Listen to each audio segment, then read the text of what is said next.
안녕하세요. 오늘도 사연 살롱을 찾아주셔서 감사합니다. 저는 40대 후반의 여성이에요. 요새 사연을 들으며 지나온 시간을 자꾸 돌아보게 되더라고요. 남을 힘들고 고통스럽게 하면 결국 모두 자기한테 돌아온다는 걸 절실히 느낀 때가 있었거든요. 그런 제 이야기를 해보려고 해요. 저희 가족은 지방에서 살다가 제가 고등학교 때 서울로 이사를 왔어요. 아빠가 회사를 옮기게 돼서 다 같이 온 거였죠. 고향을 떠날 때는 친척들하고 친구들이랑 헤어지기 싫어서 펑펑 울기도 했었네요. 저희 집안이 다들 가까운 데에 살아서 서로의 사정도 잘 알고 모두 친형제나 다름없이 지냈었거든요. 하지만 하나 둘 직장이나 공부 때문에 흩어지기 시작했고 저희 집도 그중 하나였어요. 떠나는 날 저와 동갑내기였던 친척과 서로 껴안고 울고 안 보일 때까지 손을 흔들었던 기억이 아직도 생생해요. 저는 공부보다는 뭔가 만들거나 장식을 하는 데에 더 관심이 많았어요. 성적에 맞춰 적당한 대학에 갔지만 그때에도 수공예품을 만드는 교실에 간다던가 꽃꽂이를 배우러 다니는 데에 정신이 팔렸죠.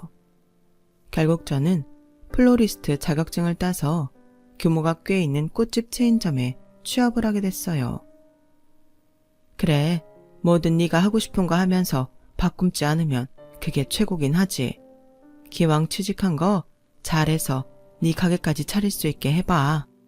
라며 엄마는 어쩔 수 없다는 듯 허락하셨어요. 대학교 때 아빠가 돌아가신 후 엄마는 제가 아빠처럼 번듯한 회사에 들어가 일하기를 바라셨거든요. 그러면 아빠도 하늘에서 기뻐하실 거라고요. 엄마, 아빠도 내가 하고 싶은 일을 하면서 즐겁게 사는 걸 더 좋아하실 것 같아. 좋아하지도 않는 일 먹고 살려고 꾸역꾸역 하면 나도 힘들고 다 힘들 텐데 그걸 진짜 좋아하시겠어? 라고 설득도 했고 그나마 괜찮은 데에 취업을 해서 엄마도 좋게 생각하게 된 것 같아요. 제가 있던 지점은 서울 근교에 있어서 가까운 데의 회사에서 직접 운영하는 비닐하우스도 있었어요. 거기에서 아주 비싼 장미나 한국에서는 희귀한 꽃들을 재배했어요. 그러다가 매장을 넓히면서 내부 리모델링 공사를 하게 됐고 저는 그때 남편을 처음 만나게 됐어요. 남편은 조명 설치를 위해서 왔는데 제가 보자마자 호감을 느꼈죠. 조명도 어디에 어떻게 설치하느냐에 따라서 내부가 확 달라 보이네요. 그럼요. 어떤 물건이든 조명 하나로 달라 보일 수 있어서 굉장히 중요해요.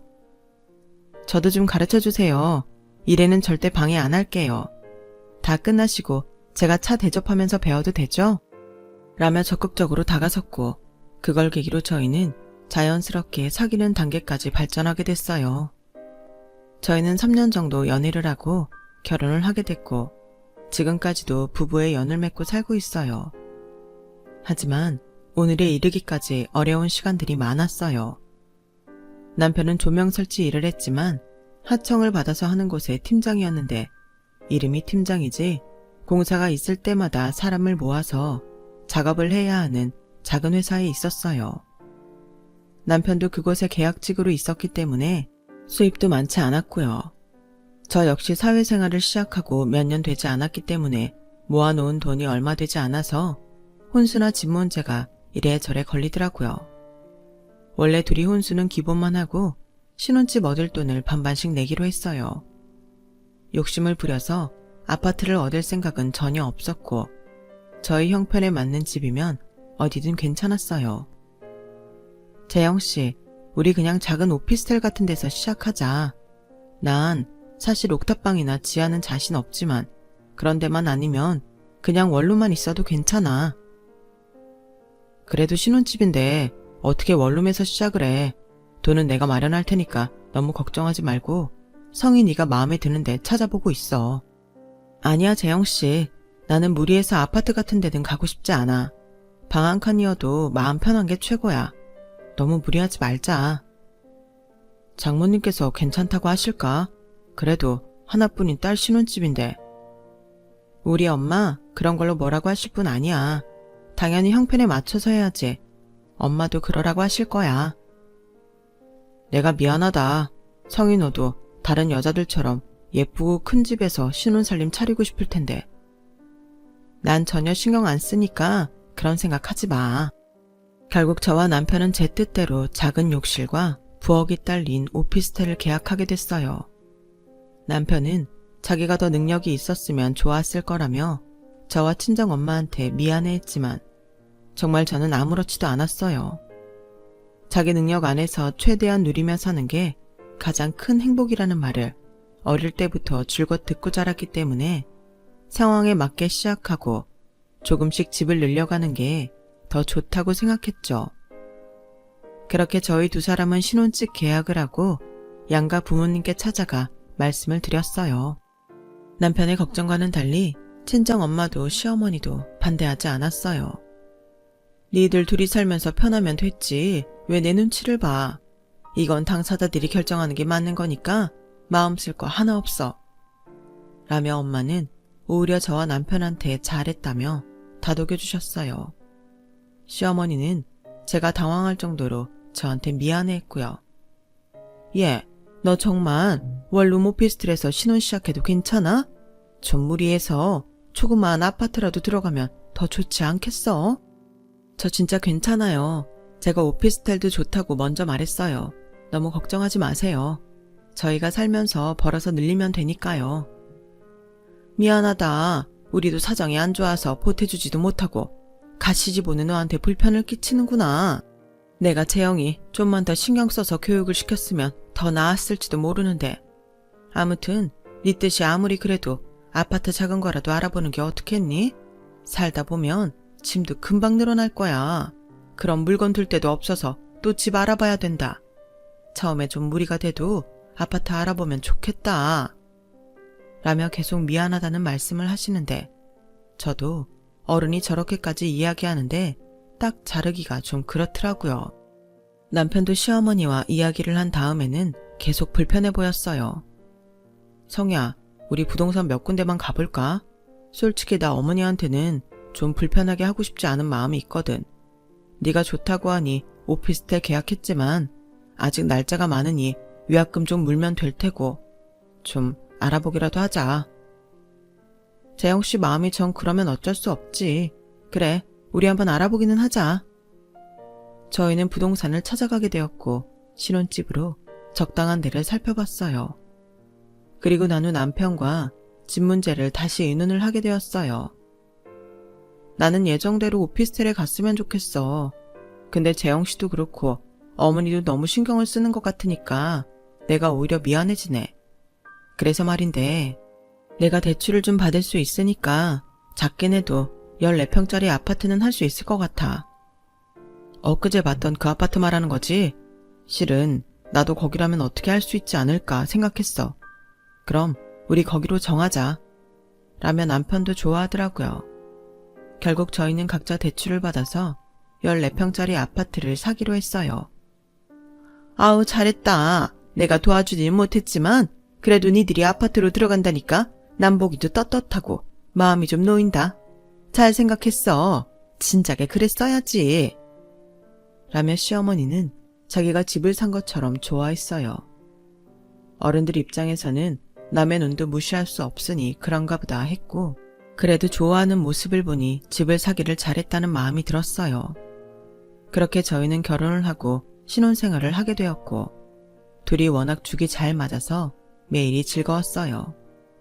주변을 보면 결혼한 부부들 대다수가 신혼 때 엄청 싸운다고 하던데 저희 둘은 정말 싸울 일이 없어서 그게 문제였어요. 3개월이 지나도 싸움 한 번 한 적 없어서 싸우면 어떻게 될지 궁금할 지경이었죠. 시어머니도 저를 너무 편하게 해줘서 이래도 되나 싶을 정도였고요. 하지만 남편은 항상 시어머니한테 뭔가 조심스러웠어요. 저야 며느리라서 그렇다고 하지만 친아들인데도 좀 눈치를 보는 게 이상하게 느껴졌어요. 실은 남편이 결혼 전 자기는 집안에서 미운 오리 새끼라고 했었어요. 어머니는 어릴 때부터 형만 감싸고 돌고 무조건 형 위주였어. 내가 형이랑 싸우면 그게 형 잘못이어도 나만 혼났고. 그래서 그런지 여전히 마음이 편하지 않아. 집 문제도 괜히 나중에 책 잡히는 게 아닐까 해서 아파트로 하자고 했던 거야. 하지만 결혼 후에도 시어머니가 남편한테 듣던 것과는 달라서 좀 의아한 생각도 들었어요. 어머니가 재영 씨도 결혼했으니 이제는 바뀌신 게 아닐까? 그렇다면 좋겠는데 지금은 신혼 초인 것도 있고 성인이가 어떤지 두고 보려고 그러는 것 같기도 해. 어머니는 왜 그렇게 재영 씨 형편만 드는데? 그럴 이유라도 있어? 원래 어머니가 아이를 못 낳는다고 했다가 어렵게 생겨서 그렇다는 말은 들었어. 근데 형 하나면 되는데 둘째인 내가 태어났다고 하더라고. 그래서 그런지 난 진짜 찬밥 같다는 생각도 많이 했어. 남편의 말을 듣고 마음이 착잡해지더군요. 남편 말대로 지금은 시어머니가 나를 살피는 중이고 나중에는 우리 부부를 힘들게 하면 어쩌나 하는 생각도 들었고요. 하지만 시어머니는 저한테 변함없이 잘 해주셨어요. 저한테는 항상 친절하고 예의도 잘 갖췄고요. 친구들한테 들었던 시집살이 시키는 시어머니들하고는 너무 달랐어요. 남편이 결혼했으니 이제 변했나 보다 하며 완전히 마음을 놓게 된 건 결혼하고 6개월이 지나서였어요. 그런데 그때부터 시어머니는 본색을 드러냈어요.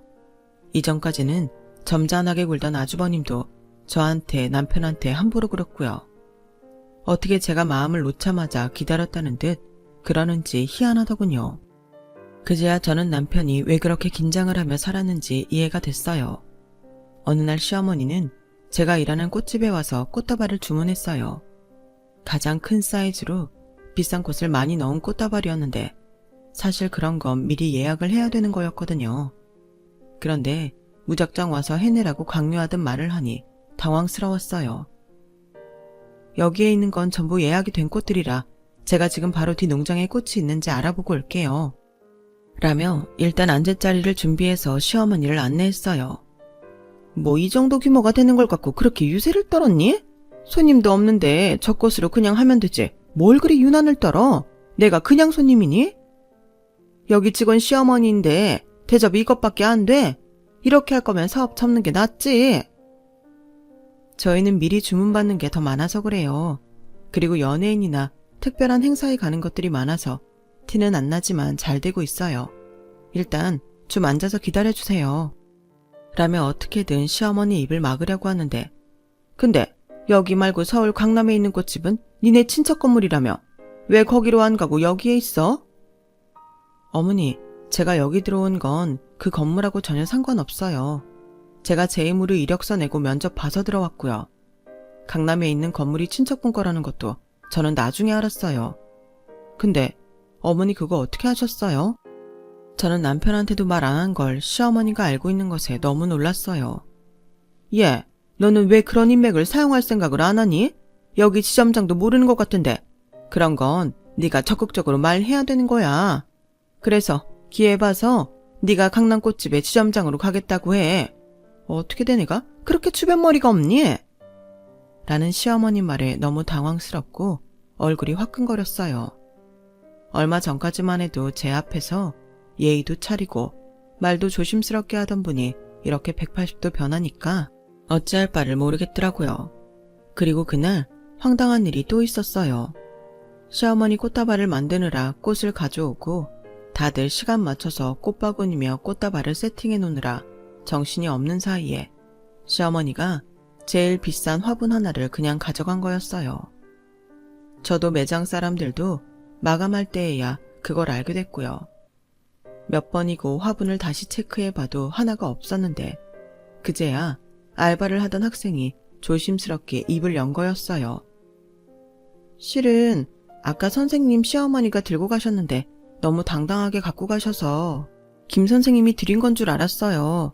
그때 말씀드려야 됐는데 죄송해요. 아니야, 지은 씨가 왜. 괜찮아. 저는 알바생을 달래고 지점장과 직원들한테 사과를 하느라 계속 허리를 숙여야만 했어요. 정말 너무너무 황당하고 할 말을 잃었어요. 김 선생 가족분 일이라 우리가 경찰에 신고도 못하겠고 어쩌지? 어쩌긴요 점장님. 당연히 제 월급에서 빼야죠. 그게 맞아요. 그렇게 수습을 하고 집에 온 저는 남편한테 조심스럽게 시어머니가 꽃집에 다녀간 이야기를 했어요. 내가 어머니한테 말할게. 아무리 며느리가 일하는 데라지만 그렇게 마음대로 행동하시면 안 되잖아. 근데 안 그래도 재영씨 못마땅해 하시는데 괜찮겠어? 난 그냥 알고나 있으라고 말한 거야. 일단 가만히 있어봐. 저는 남편을 진정시키고 이번만은 넘어가자 생각했어요. 처음이시니 시어머니가 잘 몰라서 그랬을 수도 있으니까요. 그런데 시어머니는 자꾸 연락 없이 찾아와서 비싼 꽃다발을 주문해서 그냥 들고 가기 일쑤였고 올 때마다 화분도 하나씩 들고 가는 게 점점 도를 지나치기 시작했어요. 나중에는 아예 바쁜 시간대까지 파악하고 와서 다른 손님이 예약한 꽃다발이나 꽃바구니까지 들고 가는 거였어요. 저는 시어머니가 그 꽃들이 다 어디에 필요한 건지 궁금해지더라고요. 그런데 시어머니 주변에 그렇게 행사나 잔치가 많은 것도 아니어서 이상하다 싶었는데 시댁에를 가봐도 저희 매장에서 가져간 화분들이 보이지 않는 거였어요. 정말 이상하네. 어머니는 가져간 화분 다 어디 놓는 거지? 어머니, 그거 아마 비싸게 받고 팔았을 거야. 라며 남편은 예상했다는 듯 담담하게 말하더군요. 그러고 보니 시댁에 가는 길에 만난 시어머니 지인이 화분이 비싼 값을 한다며 잘 키우고 있다는 말을 했던 게 떠올랐어요. 며느리 직장에서 그냥 가져간 꽃이나 화분을 주변에 비싸게 팔다니 정말 기가 차더라고요. 저는 모른 척 지나가는 것도 정도가 있다는 생각에 더는 가만히 있으면 안 되겠다 싶었어요. 그래서 시어머니가 바쁜 시간에 슬쩍 매장에 들어왔을 때 시어머니를 계속 지켜보고 있다가 화분을 집어들고 나가려고 할 때 그 앞을 막아섰어요. 어머니, 지금 이거 왜 가지고 나가시는 건데요? 전에도 여러 번 이러셨죠? 그리고 원래보다 비싸게 파셨죠? 남의 매장에 있는 걸 그것도 비싼 것만 함부로 가져가시면 어떡해요? 그동안은 모른 척 했는데 이제는 안 될 것 같아요. 제 입장도 생각을 좀 해주세요. 너 지금 날 도둑 취급하는 거냐? 하! 나 참 기가 막혀서 아우 억울해서 미치겠네. 하더니 아주버님을 부르더군요. 이봐요. 재수씨 정말 너무하네. 우리 엄마가 나이도 많고 여기 이렇게 정신없으니 계산한 줄 알고 가시려고 한 건데 그걸로 망신을 주고 말이야. 어디서 생사람을 잡아? 인영아, 내가 억울해서 못 살겠다. 시애미가 며느리 생각해서 하나라도 팔아주려고 오면 나 같으면 고마워서 이것저것 대접도 하고 지가 먼저 그냥 가져가라고 하나라도 더 들려보내겠다. 죄도 없는 사람을 이렇게 잡아놓고 쪽팔리게 이게 무슨 짓이냐. 라며 주저앉아 땅을 치며 우는데 점장님도 다른 직원들도 시어머니가 그동안 한 걸 알고 있기 때문에 다들 말이 없었죠. 아무도 자기들한테 동조해주지 않자 시어머니는 아이고 며느리가 시애미를 잡아먹네 라고 밖에까지 들리게 소리를 질렀고 아주버님은 들어오려는 손님들을 내쫓기까지 했어요. 저는 더 이상 참지 못하고 그동안 시어머니가 가져간 화분들의 꽃다발까지 기록해 놓은 장부를 가져왔어요. 보세요. 여기 증거가 다 있는데 이러시면 안 되죠. 소란을 피우실 일이 아니라 사과를 하셔야죠. 아니, 그깟 꼴랑 몇 개 가져간 걸로 기록까지 하고 이렇게 해야 되겠니 정말? 꼴랑이라뇨. 어머니는 그깟 거를 왜 올 때마다 가져가셨어요? 어머니도 비싼 거 알고 갔다가 파셨잖아요. 팔긴 누가 팔아. 내가 선물한 게 있긴 하지만 나머지는 다 잘 키우고 있는데 무슨 소리냐? 그럼 몰래 가지고 가신 건 인정하시는 거네요. 그럼 다시 돌려받아야겠으니까 오늘 매장 마감 전까지 가져오세요. 라고 하자 시어머니와 아주버님은 당황해서 서로를 쳐다보더군요. 재수씨, 우리 가족이잖아. 이렇게 안 해도 될 일을 너무 크게 만들지 말고 그냥 좋게 넘어갑시다 좀. 그래 얘, 시애미한테 팍팍하게 굴어서야 되겠니? 그거 다 나한테 선물했다고 생각해. 그럼 편하잖아. 그럼 앞으로 여기 와서 뭐든 마음대로 가지고 가지 마세요. 예고도 없이 불쑥 찾아오지도 마시고요. 그거 약속하신다면 저도 이대로 마무리할게요. 두 사람은 떨떠름한 표정으로 어쩔 수 없이 알겠다며 약속을 하고 갔어요. 그 후 시어머니는 제가 일하는 꽃집에는 얼씬도 안 하더군요. 하지만 그때부터는 틈만 나면 시댁에 오라 가라 시집살이를 시켰어요. 아주버님은 자기 빨래까지 제 앞에 다 던져놓고 하고 가라며 전보다 더 함부로 굴었고요. 정말 어디서 배워먹은 싸가지인지 남편의 형만 아니었으면 한 대 때려서라도 가르치고 싶은 데가 한두 번이 아니었어요. 남편은 워낙 두 사람 앞에서 주눅이 들어있는 게 몸에 배어서 두 사람이 잘못하는 걸 알고 따지려고 해도 잘 못하더라고요. 시어머니랑 아주버님 얼굴만 봐도 힘들어할 때도 있었고요. 저도 점점 시간이 지날수록 지치고 힘들었어요. 최대한 시댁하고는 마주치지 않고 살기를 바랐죠. 그래서 시어머니가 부른다고 무작정 가지 않았고 안부 전화만 드리고 제사나 명절 때만 가기로 했어요. 야, 너는 결혼해서 1년도 안 된 애가 시댁 안을 궁리만 하냐? 그건 어디서 배워먹은 버르장머리야?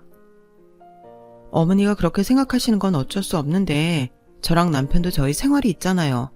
그리고 제가 왜 아주버님 속옷빨래까지 해야 되는지 모르겠어요. 정 일손이 부족하시면 제가 도우미 불러드릴게요. 아우, 저 못된 것. 한마디도 안 지고 따박따박 말 대답하는 거 봐. 뭐라고 말씀하셔도 저는 그렇게 해야겠어요. 그리고 어머니, 전에는 저 일하는 데 오셔서 가져가신 거 제가 눈 감아 드렸는데요.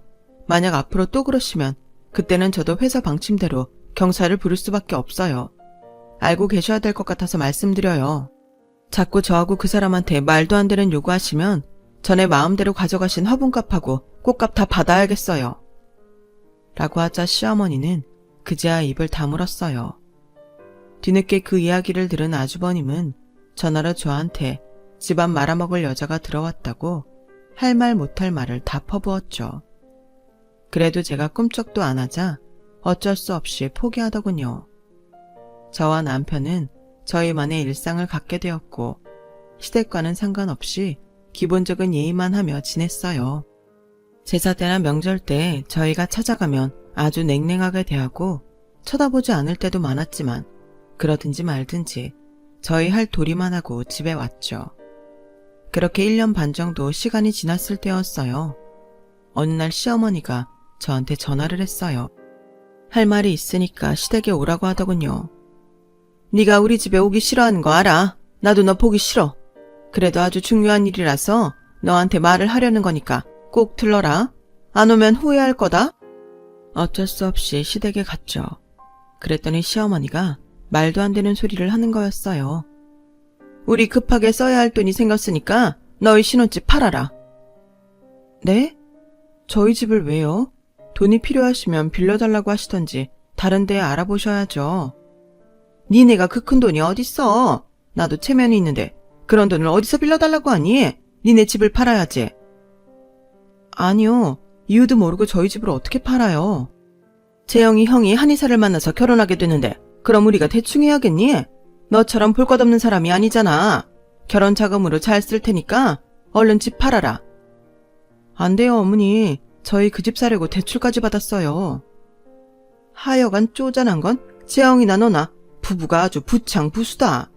네 형이 좋은 혼처 만나서 결혼한다는데 니들이 나서서 도와주지는 못할 망정 그깟 집도 못 내놓냐? 어머니, 그 집은 저희가 양쪽 집에 도움 하나도 안 받고 저희 힘으로 마련한 거예요. 지금도 대출 갖고 있고요. 절대 그렇게는 못해요. 그럼 재영이 형은? 한의사 집안에 모양 빠져도 된단 말이야? 니네 그랬잖아. 원룸 오피스텔도 괜찮다고. 그 집 팔고 오피스텔 들어가. 내가 알아봐 줄게. 저는 이런 황당한 이야기는 더 못 듣고 있겠어요. 라며 일어나자 시어머니는 천하에 못 베어 먹었다며 욕을 퍼붓더군요. 집에 온 남편은 그 이야기를 듣더니 허탈하게 웃더라고요. 어쩐지 왜 그렇게 우리한테 아파트를 사라고 하나 했다. 나는 또 어머니가 남한테 체면 안 설까봐 그러나 했는데 내가 순진했네. 형, 그 여자랑 꽤 오래 만났어. 이렇게 결혼할 때 내놓으라고 하려고 아파트 사라고 했던 거야. 설마 아무리 어머님이랑 아주버님이 이상하대도 그럴까? 근데 정말 그런 거야? 저는 못 믿겠어서 몇 번이고 확인했지만 남편은 그게 맞다고 했어요. 하긴 그동안 시어머니와 아주버님이 했던 행동을 생각해보면 그러고도 남을 사람들이긴 했어요. 저희가 거절을 하자 시어머니는 노발대발하면서 난리를 쳤어요. 네가 며느리답게 한 게 뭐냐? 이런 거라도 해야지. 내 말 안 들으면 가만히 안 둘 테니까 그런 줄 알아. 무슨 말씀을 하셔도 저희 집은 안 돼요. 결혼 자금은 어머니랑 아주버님이 알아서 해결하세요. 매일 그렇게 말싸움을 하다 보니 아주버님 상견례 날이 되었어요. 저와 남편은 상견례에 갈지 말지 고민이 됐어요. 성희야, 우리 형 상견례에 가지 말까? 내가 뭐라고 할 일은 아닌 것 같은데 그래도 가족이라고는 우리밖에 없는데 자리 채운다는 마음으로 가. 그렇게 좋은 마음으로 상견례 자리에 나갔지만 저희는 1시간이나 먼저 불려나가 계속 집을 내놓으라는 말을 들어야 했어요. 어머니, 저희 의사는 충분히 전한 것 같은데 그만하세요. 니네는 동생이라는 게 형한테 그것도 못해주니? 이것들이 정말 안 되겠다. 상견례 끝나면 나랑 같이 부동산 가서 집 내놓자. 어머니, 제발 그만하세요. 자꾸 이러시면 저희 지금 돌아갈 거예요.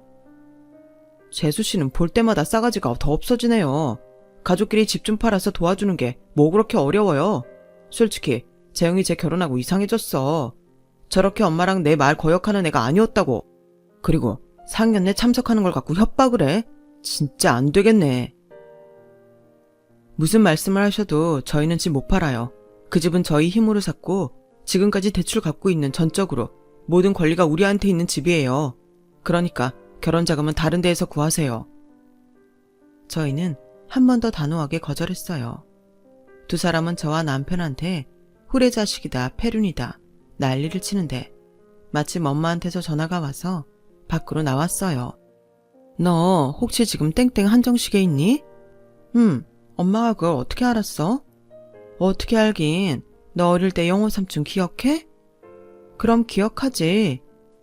영호 삼촌은 사실 엄마와 육촌 사이였지만 다들 한 식구처럼 지내서 외삼촌들이나 마찬가지였어요. 영호 삼촌이 너 여기 있다고 전화했더라. 영호 삼촌이? 어떻게? 하는데 누가 저를 툭툭 치는 거였어요. 보니까 영호 삼촌과 삼촌 가족들이 있는 거 아니겠어요? 아니, 이게 어떻게 된 거야? 어떻게 된 거긴 상견례 왔다가 시끄러워서 보니까 너무 보고 싶은 성의가 딱 있어서 우리야말로 놀랐지. 라며 저와 동갑내기인 삼촌딸 민정이가 제 손을 잡았어요. 그 어릴 때 제가 사후를 떠나며 헤어지기 싫어서 울었던 바로 그 동갑내기 친척이 민정이었어요. 그럼 우리 들어가서 상황 정리할까? 라는 외삼촌 말에 나는 무슨 소리인가 했죠. 그런데 외삼촌 가족이 바로 저희가 예약한 개인실로 바로 들어가는 게 아니겠어요? 외삼촌과 민정이를 본 시어머니와 아주버님은 표정을 싹 바꾸고는 상냥하게 맞이했어요. 어머, 생각보다 빨리 오셨네요. 저희가 먼저 다 준비하고 있으려고 했는데요. 라며 시어머니가 입에 발린 말을 하더군요. 그러게요. 저희가 빨리 오길 잘했지 뭡니까. 안 그러면 우리 성희가 이렇게 시달리고 있을지 몰랐을 테니까요. 라는 영호 삼촌 말에 남편도 시어머니도 아주버님도 어안이 벙벙한 표정으로 저를 보았어요. 성희가 우리와 가까운 친척은 아니지만 그래도 어릴 때 같은 동네에 살면서 친형제 이상으로 사이가 좋았거든요. 우리 민정이하고는 죽고 못 사는 사이였고요. 근데 제가 들어보니 우리 성희 집을 팔아서 결혼 자금을 쓰겠다고 그러시는 것 같더군요. 제가 언제 그렇게 해달라고 했습니까? 라고 영호 삼촌이 점잖지만 칼같은 말투로 말하자 시어머니와 아주버님은 안절부절하며 어쩔 줄 모르더군요. 아, 그게 엄마가 제가 너무 혼수를 못해갈까봐 걱정이 돼서 그러신 거지 별 뜻이 있던 건 아니었어요. 재수씨, 말 좀 해봐요. 아니요. 결혼 얘기 나왔을 때부터 지금까지 계속 우리 아파트 팔아서 돈 내놓으라고 괴롭혔잖아요. 저희 결혼할 때는 한 분도 안 보태놓고 아주버님 결혼에만 이러는 건 아니라고 생각해요. 라고 하자 이번에는 민정이가 민영씨, 오늘 내가 나온 건 사실 이 결혼 안 하겠다는 말 확실히 전하려던 거였어. 민영씨 원래 만나던 여자 있었다면서? 근데 6개월 전에 나 만나고 그 여자 찾다며. 그동안 민영씨 그 여자 돈으로 다 먹고 살았다던데. 그 여자가 얘기해주더라고. 민영씨가 하도 결혼하자고 해서 결정했다가 그 여자 말 듣고 가족들이랑 상의했어. 지금 여기서 깨끗이 물러나면 우리도 이대로 끝낼게. 안 그러고 계속 버티면 그 여자도 부르고 우리 성이 괴롭힌 것까지 전부 꼬치꼬치해서 망신 줄 테니까 그런 줄 알아. 그러자 시어머니는 상황이 심각한 걸 깨닫고 저를 붙잡더군요. 예, 아가, 네가 말씀 좀 잘 들어봐. 그런 게 아니라고. 우리도 꼭 니네 집을 팔아달라는 건 아니었어. 아니요, 어머니. 지금껏 이 사람한테 했던 것도 그렇고 저 결혼하고 돌변해서 힘들게 했던 게 있는데 무슨 말을 잘해요. 게다가 민정이 한의사라니까 다른 여자 차고 민정이랑 결혼하려고 했던 거잖아요. 아주버님이어도 그런 건 저도 못 참아요. 저는 재영 씨가 아주버님 사귀는 여자 있다고 해서 그 사람이랑 결혼하는 줄 알았어요. 제가 한 말로 상황은 완전히 정리가 됐고 시어머니와 아주버님은 어리 빠진 표정으로 집으로 돌아갔어요. 영호 삼촌, 삼촌이 이 자리에 오다니 어떻게 이런 일이 있죠? 아니면 저희 결국에는 집 팔았을지도 몰라요. 라고 하자 영호 삼촌은 이게 다 성이 네가 어릴 때부터 의리 있고 남한테 잘해서 다 돌아온 거야.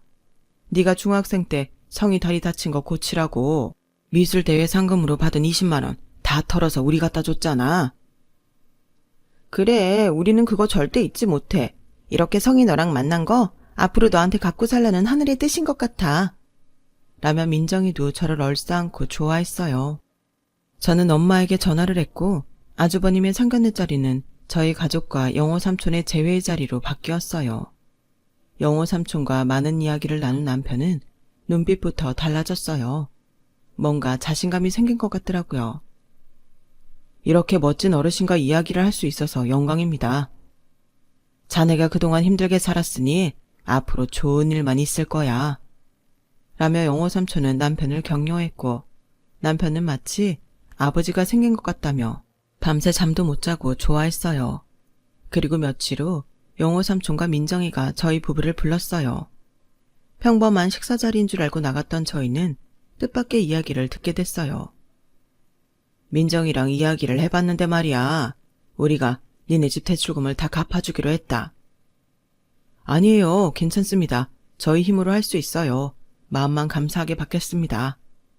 라며 남편은 어쩔 줄 몰라 했고 저도 괜찮다고 손사래를 쳤어요. 성희야, 그렇게 하게 해줘. 어릴 때 네가 돈을 준 것도 그렇고 내가 입원해 있을 때 꼬박꼬박 내 옆 지켜주고 숙제도 갖다 주고 학교에서 무슨 일 있었는지 이야기해주고 그런 거 생각하면 지금도 뭘로 갚아야 할까 그 생각만 들어. 넌 그거 충분히 받을 자격 있어. 그래, 우리 딸 그때 그 20만 원 없었으면 바로 수술하러 못 들어갔을 거야. 그때는 우리 형편이 어려웠잖아. 지금 우리가 떵떵거리면서 살게 되고 민정이 한의사 된 거 어찌 보면 다 성이 네 덕이다. 그러니 그건 받아줘라. 라며 굳이 저희 대출금을 주시는 거였어요. 엄마는 다 우리 생각해서 하시는 거니 감사하게 받고 그만큼 너네가 잘하며 살라고 하셨어요. 저희도 결국은 감사하게 받아들였고요. 하마터면 집도 없어질 상황이었는데 이렇게 바뀌다니 정말 인생은 어떻게 될지 모르겠다 싶더군요. 그래도 한 가지 분명한 게 있다면 그건 남에게 해를 끼치지 않고 나한테나 상대한테나 부끄럽지 않게 살면 항상 좋은 일로 돌아온다는 거예요. 저희 부부는 그렇게 위기를 넘기고 나중에는 살림을 늘려서 더 큰 집으로 이사를 갔답니다. 그때 이후로 남편도 시댁과의 연락을 다 끊었고요. 아무리 핏줄이라도 보지 말아야 할 사이도 있는 것 같아요.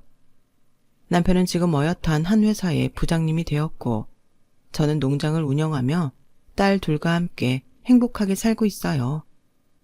제 이야기는 여기까지예요. 들어주신 모든 분들 건강하시고 좋은 일 많이 생기시길 바랄게요. 언제나 행복하세요. 감사합니다. 여러분, 사연 댓글에 응원과 현명한 조언 부탁드려요. 좋아요와 구독은 저에게 큰 힘이 됩니다. 오늘도 좋은 일 가득하세요.